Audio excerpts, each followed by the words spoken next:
Hello, hello, hello. Good day, good morning, good afternoon. I'm delighted to have you guys here again.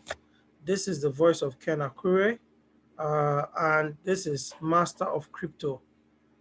At the end of this course, everyone involved can and that follows through with everything can boldly say that they're a master of cryptocurrency. Now, in today's session, we'll be looking at exchanges. What are cryptocurrency exchanges?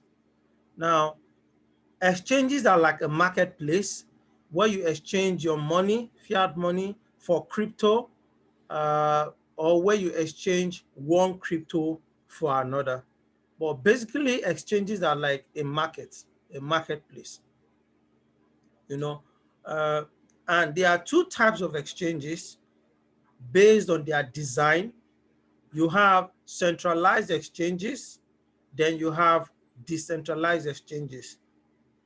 Now, a centralized exchange is an entity with a powerful trade matching engine. This is the key word. And they have a robust server.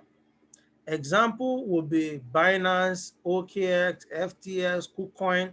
There are actually over 371 cryptocurrency exchanges. And running a cryptocurrency exchange is a very big business. Is a big, big, big business. And a lot of people who have the tech ability, who have the marketing ability to set up an exchange and promote it, get to make a whole lot of money. Why? On centralized exchanges, they make their money from charging fees.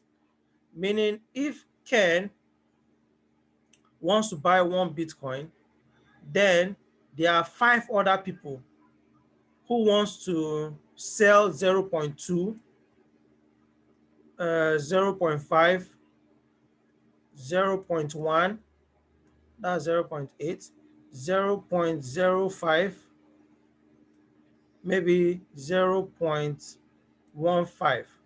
I think that gives you 10. Yeah. So the matching engine in a centralized exchange matches all these guys that want to sell, matches them, forms it as one Bitcoin, then then gives it to this guy that wants to buy. Now that's what a complex trading engine, that's what it does. Then there are other more simplified exchanges like marketplace. Example that we have in Nigeria, the popular one is we have Luno, we have Luno, which other? We have Sabi Exchange. These are Nigerian-based exchanges, and what they do basically is to help people get into crypto. Like if you want to buy Ethereum, you could send some money to a bank account that Luno provides for you. Then they send the Ethereum to you in your back office in your Luno account. So they don't have this kind of complex matching engines like they have, but they have some form of matching engine too. Now, uh, on a decentralized, now the thing that differentiate, okay, let me look at a decentralized exchange. On a decentralized exchange, on the other hand,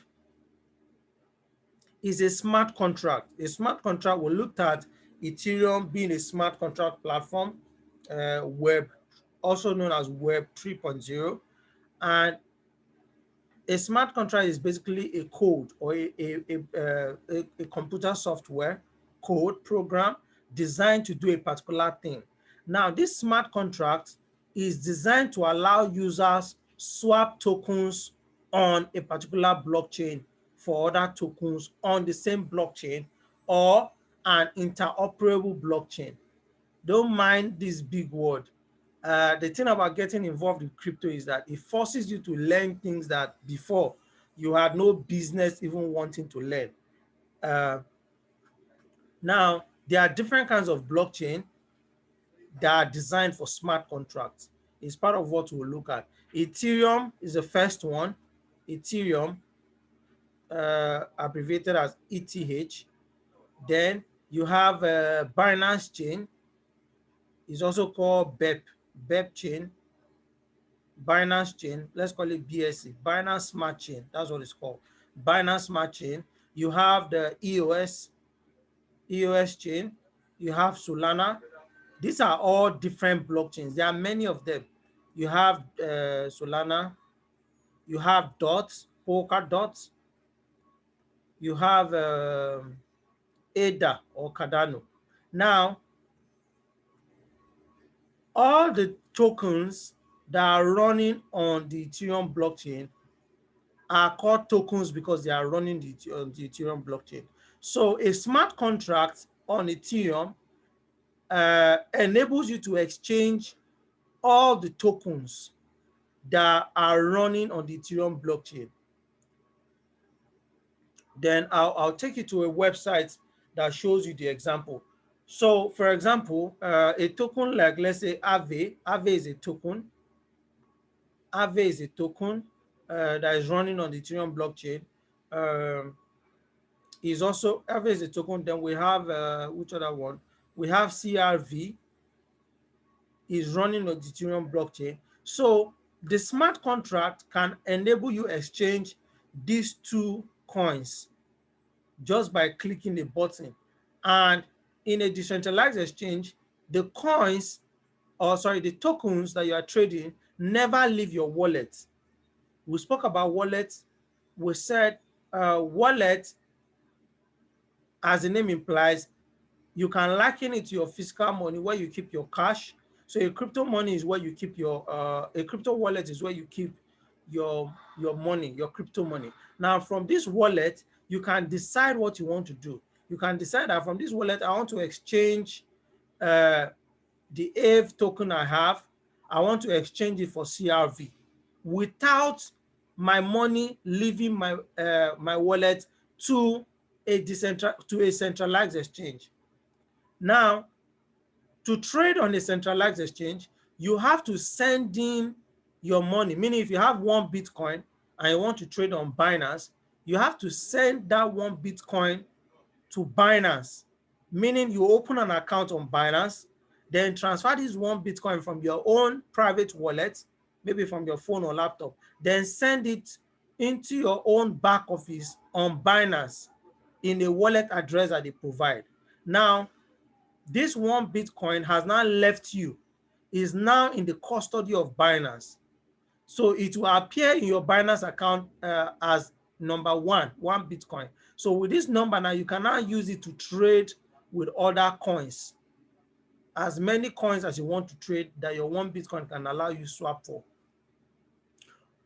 But in the situation of this decentralized exchange, that if you have one Bitcoin, for example, it never leaves your wallet. It stays in your wallet. Then you can choose to now exchange this one Bitcoin for other coins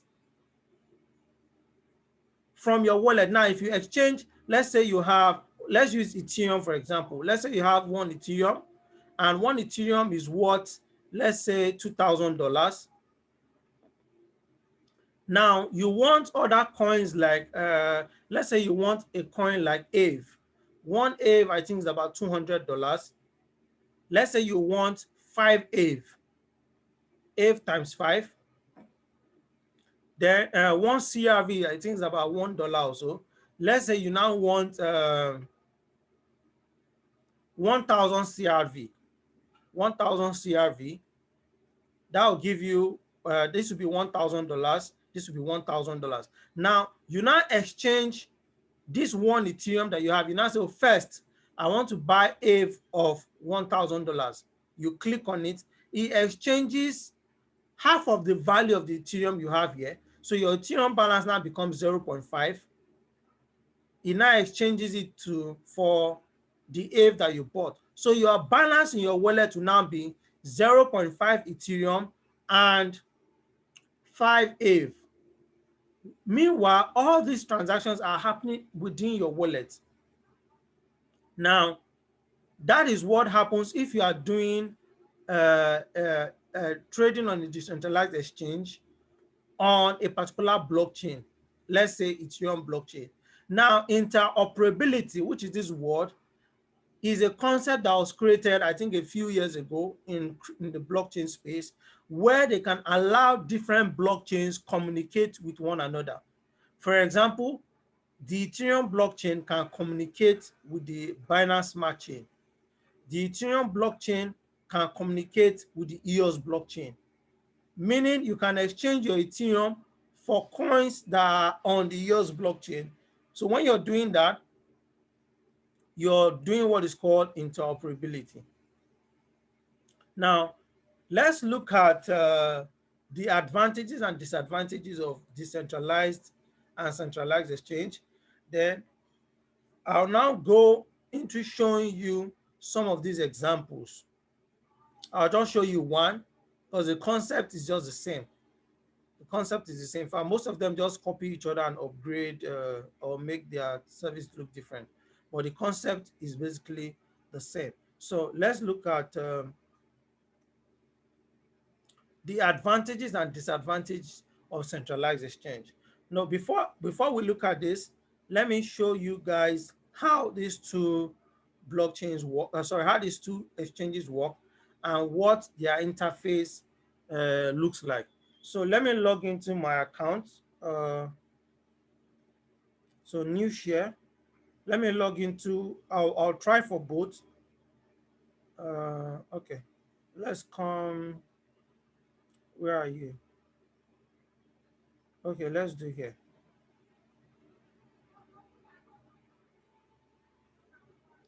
Okay. Okay.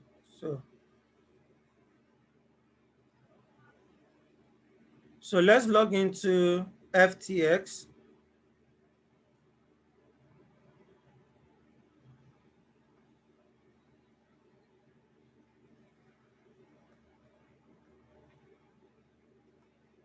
Let's log into FTX. FTX.com is an exchange. I use it a lot more than Binance. So let me show you guys a trade on FTX. Now, this is a centralized exchange. They are based on the web. Meaning they have a website. This is a website URL, ftx.com. So the only way you can participate in this exchange will be to sign up. So you sign up on this exchange. So after signing up, you automatically have a wallet. The exchange gives you a wallet. Now you can have different wallet. This wallet, you can create as many wallets as you can within this exchange. So this is a main account, long-term account, futures trading account. You can create up to 50. And the reason why I do this is because I don't want to mix up the different monies that I have. Trading futures is very risky. So I don't like mixing futures with my other this thing. So, but let's say I'm on this exchange, they automatically give me a wallet. In my wallet, I can choose to deposit, withdraw, or convert. Now, my wallet has different coins. So, but any coin I send here is actually in the custody of this exchange. It's in their custody. It's their right to protect it. Now, let's continue. So now that I'm in this exchange, when I come here, I can see the different things that I can do on this exchange. I can trade futures or I can trade sports. Now, for the sake of this class and for newbies, I always tell you just focus on sports. Avoid futures. So if you want to do sport, for example, you come to sport. Sport means you are buying the real asset. You want to hold the real asset as yours, meaning asset that you can withdraw, you can send to your offline wallet, you can send to your paper wallet or your hardware wallet. That is what it means to trade on spot. You actually hold the real asset and you can leave it for 5 years or 10 years as you please. But in futures, you are not holding the real asset. You are only speculating with price that, okay, this price will go up. And you are doing that on margin or on leverage. So on spot, let's say I want to trade, okay, and I can now pick a coin I want to trade, different coins. So let's say I want to trade, let's say Ethereum USD. So let me click on it. So this opens up, is loading, is loading. Now, the first thing you see is that it loads up the chart. We'll look at the chart as a course of this class. After I've discussed, we'll look at the chart. Then this, of course, this chart tells you the price of this asset, how it has moved in the last few hours, in the last few days, blah, blah, blah. You know, tells you the volume and all that. Then here, this is what a centralized exchange does. It has what is called an order book. See this word here, order book. So on this order book, you have people who are buying and people who are selling. Now, they are on this divide. You have people who are willing to sell. Then you have people who are buying on this side. Now, you can see the quantity and price that they are willing to transact at. So let's say, for example,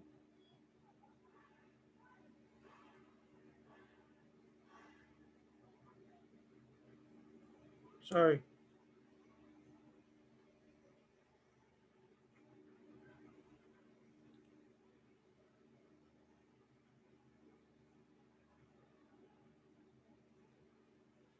Okay, so you see the price that this guy is willing to buy. Sorry, is willing to sell this amount of Bitcoin. Now, this is in dollars. This amount of Ethereum. He's willing to sell this amount of Ethereum. Then these guys here are willing to buy at this price. So you notice that this price will always be changing. It's like when you go to an auction, then they are auctioning an item. You always have bid and ask. So the asking price, sorry, I interchanged it. The asking price is how much the person doing the auction is asking for. So it should be on the other way. So you have the ask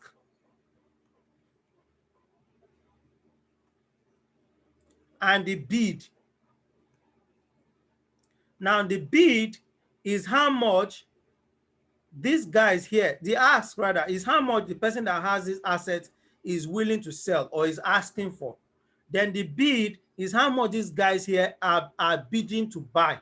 Okay, you want to sell your Ethereum at $2,122. That's the price here. Then, but this guy is asking for this. So if you notice, you always notice small change, maybe $1, 50 cents, 3 cents, you know. But if you look at the magnitude, if you're trading like hundreds of thousands of dollars worth of Ethereum, then that simple $1 becomes a lot of profit. But you don't even know the reason why these guys are buying and why they are bidding this way. That's not your worry. But what we're trying to establish in this class is that this order book is where the trading engine, what I call a trading engine, works, or a matching engine. So there's a powerful engine that matches those who are willing to sell with those who are willing to buy. So if I want to sell 100 Ethereum, that would be like $200,000, I think. That would be around $200,000. If I want to sell 100 Ethereum, I might not see somebody that is willing to buy 100 Ethereum all at once. But there might be somebody who is willing to buy 1, 2, 3, 0.5, 6, you know, but I want to sell everything at once. So this, instead of selling to everybody, I want to sell one by one, that will take so much time. So this order book, when you place your trade, the engine now matches your 100 Ethereum that you want to sell, here, with as many people. It will look through this order book with as many people as possible who are willing to buy at whatever price you're selling. It matches all of them together, and your transaction happens in a second. In fact, sometimes less than a second, your whole 100,000 Ethereum is sold. Now, that is the power of having a strong trade matching engine. Now, for doing this kind of transaction, the exchange, hold on a minute, guys.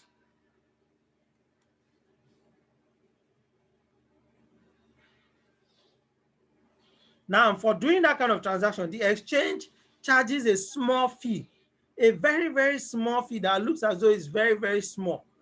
If you do a transaction of like $1,000, for instance, they might only charge you maybe $1 or $2. Do you understand? So now imagine the millions of transactions that happen in a day, the tens of thousands of transactions that happen in a day, going on from all this activity that is happening here. And each of these, the exchange is getting a small, small commission, small, small commission. So by the time everything adds up, the exchange is making a whole lot of money from transaction fees. Apart from that, exchanges also make money when you deposit money, when you deposit your crypto, when you're trying to withdraw your crypto. So these are the different avenues through which they make money. Why? They are offering you a marketplace that on your own you won't have been able to do. And of course, you pay those transaction fees willingly because there's nowhere else you can trade that volume of Ethereum or of quantity of crypto with ease. So that is the purpose. That's how a centralized exchange looks like. And that's what it does. Now, a decentralized exchange, on the other hand, does the same thing. Now, this centralized exchange is owned by people, a group of people for profit, or it's owned by a group of people or a company or a person, and the sole purpose is to make profit by providing this service. Now, the decentralized exchange came up with a similar concept, but now is providing everything fully automated in a way that you don't need a third party. Now, this exchange, this centralized exchange, is serving as a third party that is responsible for uh, matching sellers and buyers. Is acting as a third party and in turn receives a fee. But on the other hand, a centralized exchange using the same concept works slightly different in that it is supposed to be a middleman, but then let me show you. Let's log into a centralized exchange. There are several of them. Let's log into a very popular one called Uniswap. Okay. Before we go there, I think I should even place a trade just for example purposes. So let's say I want to buy Ethereum now. Ethereum is here. You know, the purpose of doing a transaction is to make money. So I've looked at the price, I've looked at my trading strategy. I'm like, okay, let me buy some quantity of Ethereum. Maybe when it gets here, I'll make money. So I come to this exchange, then under buy Ethereum, under buy, different kind of orders you can use, market or limit. I say I want to buy at the market price, which is whatever price it is here. Then I put in the amount I want to buy. So let's say I said I'm buying $100 worth of Ethereum. No, sorry, here.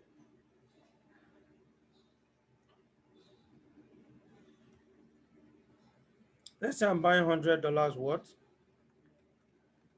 I'm buying $100 worth of Ethereum. I've put in my whatever, then I click on buy. Then I click on place order. It executes instantly and it tells me the fee I'll be okay, no, it tells me the size of Ethereum I'll get. So my $100 got me 0.046 Ethereum. Now this Ethereum that I bought is back in my wallet. If I check my wallet here now, okay, see it here. If I check my wallet here now, I can see the Ethereum that I bought. see it here, 0.046. You know, I actually bought 0.046, but these guys charge a small fee. So that's the balance that I have. You know, and if I want to sell it to, if I want to sell it to, if I want to sell it, I just switch from buy to sell. Then I enter the amount I want to sell in dollars. Then I click on sell. If I'm selling, it's telling me that when I sell, I get the same amount of dollars back, but this is an abbreviation. So I click on place trade, the same thing happens. Now, if I place it, my order will appear here in a flash, then it will be picked up by somebody on the other side willing to be part of that transaction. All right.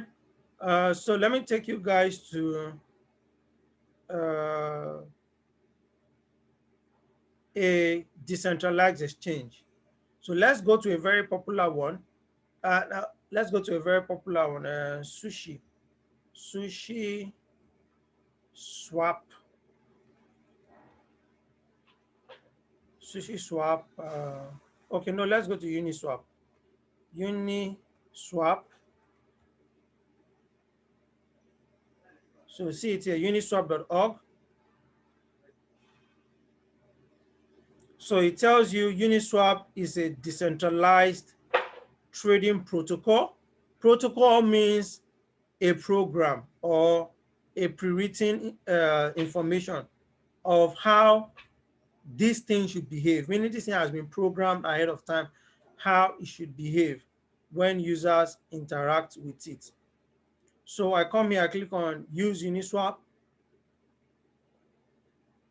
So to use Uniswap, remember I told you that the coins in Uniswap are, to trade on Uniswap, they cannot keep your coins. In a decentralized exchange like this, I had to send my money here. I had to send my money here. Then they did, I had to send my money to this platform in my wallet. Then they enabled the transaction for me. But then in a decentralized exchange, they cannot keep my money. So my money has to be in my wallet somewhere, or in a wallet that is compatible with this decentralized exchange called Uniswap.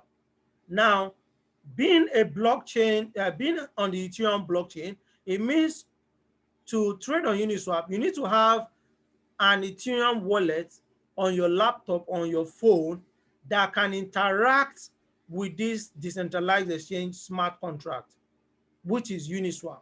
So here it's telling me to connect my wallet. I already have my MetaMask here. I'm not sure I have any money in there. So I already have my MetaMask here. See it here. Click on it. So this is it. MetaMask is a web-based wallet that can hold Ethereum tokens or Ethereum and its interoperable tokens. So I can log in.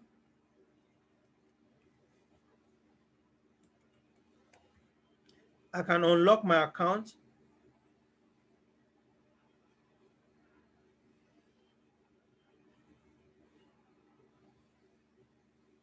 Okay, this is an update. I can unlock my account. I have several accounts. Let me see if I have money in any of them.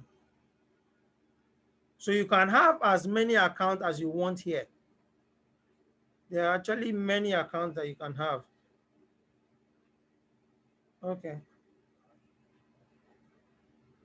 Oh.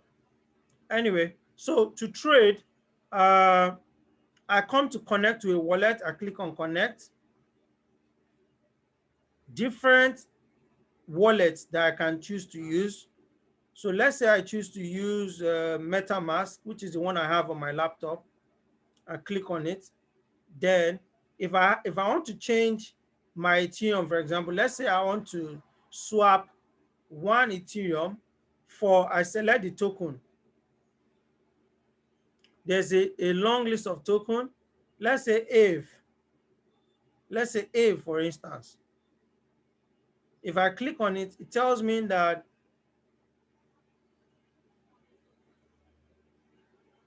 okay, that I'm exchanging 0.1 Ethereum.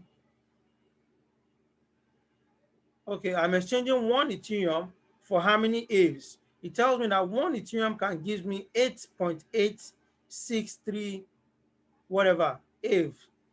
And right now, this transaction cannot go through because I don't have enough money in this wallet that I've connected. But if I have enough money for this transaction, let's say 0.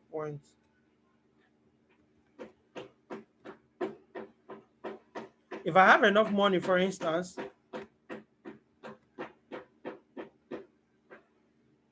okay, if I can transfer the Ethereum I have here into here, then this will go smoothly. But that will take some time and it will cost me gas fees. So anyway, it tells me that one Ave is equal to this.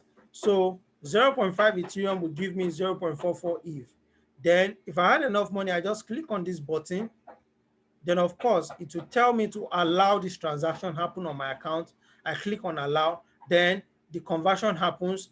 Then this, my Ethereum is removed from my wallet. It goes to the network. Then this AF token is given to me. Now, even though it's decentralized, you still pay some fees. And the fee you pay is what is called, you pay fee, just like when you're sending Ethereum from your wallet to another wallet, you send gas fees. Gas fees is like what enables the miners to say, okay, you are paying us for this work we're doing to keep the network going. So let's help you push through your transaction. So that's what that gas fee is for. So part of that gas fee, the miners take that. Then the people running this this decentralized exchange, they don't use their own money. There's something called providing liquidity. For me to be able to sell Ethereum and Aave, there has to be some form of liquidity. Liquidity means at every point, there should be some money in each of these coins that people are willing to exchange, so that when I come to exchange 1 Ethereum for Aave, I don't get the response that there's no Aave available on this platform. That will not be good. It's like when you're on the centralized exchange here and you want to buy, you want to trade, you want to buy, let's say you want to buy Ethereum, and then there are only sellers and not buyers. It means the trade cannot happen. There should always be sellers and buyers at every point. That's what makes the trade go through. So here too, to enable that there are buyers and sellers, they need to have what is called liquidity providers. So when you come to this pool,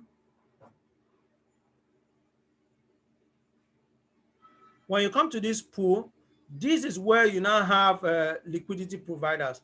There are people willing to provide liquidity. There are people like you and I, who provide liquidity. So I can come here and say, I want to provide liquidity for for Ethereum, and let's see, what other coin option do we have? I will provide liquidity for 2 pairs. So let's say the first one is Ethereum, and let's say Aave.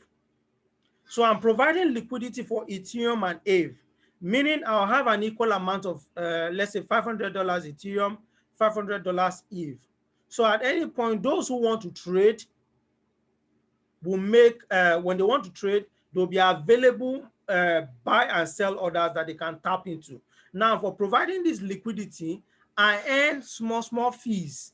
Now, the fees that are supposed to be going to the centralized exchange, which is here, there are some fees that goes to them, like I explained, for enabling this process. Now, these fees go to the owners of this exchange, this centralized exchange. But in a decentralized exchange, since there's no owner, so to speak, And for decentralized exchange, there's an owner. So the owner is responsible for providing this liquidity. Meaning if there are no buyers and sellers, the owner has to find a way to ensure that there are buyers and sellers by sometimes using their own money or money of from somewhere else, so that any person willing to buy must at any point always find somebody willing to sell. Then any person willing to sell must at any point always find somebody willing to buy. That is called liquidity pairing. And that is one of the duties of decentralized exchanges. So in a decentralized exchange, since it's not owned directly by anybody, for it to be able to thrive, then they need to pay these fees that the owners of centralized exchange make to the people willing to provide this service. Because now these people are putting their own money on this platform so that people who want to trade can buy and sell easily. Will always find somebody with money to buy and sell. So when they provide this liquidity, then they are being paid this amount of fees, 0.005 or 0.003. Now this fees varies depending on the pair, meaning depending on whether you're using Ethereum or ETH or other tokens. Now that is how decentralized exchanges work. So now, having understood how both exchanges work and the difference between each, now let's go back and look at the advantages and disadvantages of this decentralized and centralized exchange. Now, advantages and disadvantages of decentralized exchange.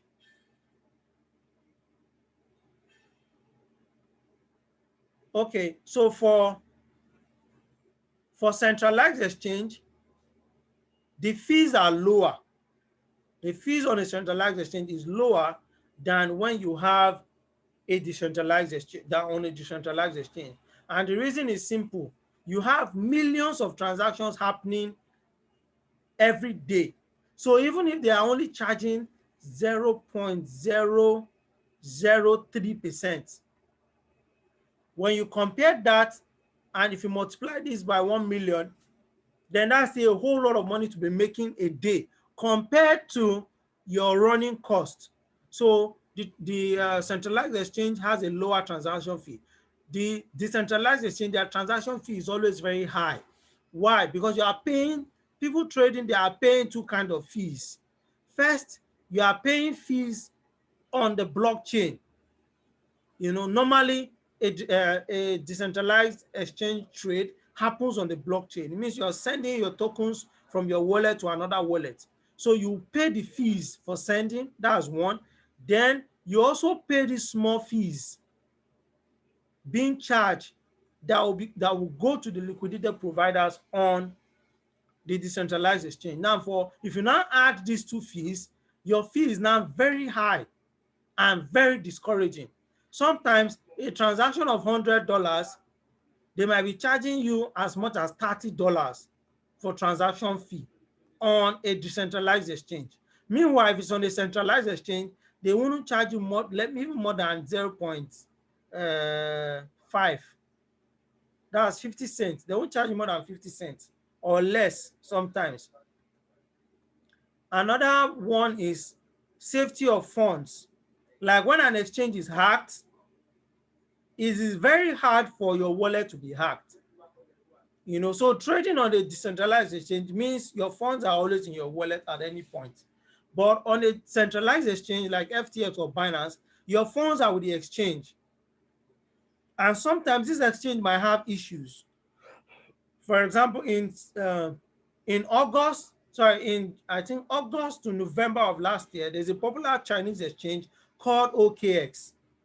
People who had money on OKX could not withdraw their money for 3 months. 3 months. And that was because they were having an issue with the Chinese government, and the Chinese government froze their assets. So whoever had funds on this exchange was going through terrible mental conditions. Have I lost my money? What has happened? And that's not a good state to be. So you can get that on a centralized exchange, but it cannot happen on a decentralized exchange. The next one is speed. Decentralized exchange has a very high speed. Why? They have powerful matching engines and robust servers. The transactions are happening. In fact, they can do as high as 100,000 transactions per second. Yes, I said that right. 100,000 transactions per second. That's very fast. But on a decentralized exchange like Uniswap, you cannot do that. It will be too slow. So they are slower. Then on a centralized exchange like FTX or Binance, you have lots of coins available for you to trade.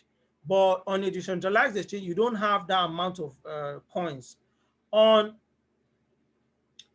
a centralized exchange, your risk management is good, meaning you can set your stop loss and take profit when you're trading. But you cannot do that on decentralized exchange because you're trading on the chain. You're trading on the blockchain. There are applications coming up now to make, there are improvements coming up now that will soon enable people trading on decentralized exchange to set stop loss and do proper risk management. The next one is convenience. A centralized exchange is much more convenient to use than a decentralized exchange. The next one is government regulation. Centralized exchanges like Binance, FTS come under heavy regulation. You know, that's why some of them, if you go to their website, they tell you they are not accepting US citizens or Canadian citizens or Australian citizens. Why? They don't want trouble from this government coming to tell them to pay tax or abide by certain laws. But on a decentralized exchange, no regulation can affect it. Why? Because there's no central company running it. So if you want to tax, who will you tax? Do you understand? They are not keeping anybody's money. So that's the advantage a decentralized exchange has over centralized exchanges. So that's it for the class on exchanges. Thank you so much for joining. See you in the next one.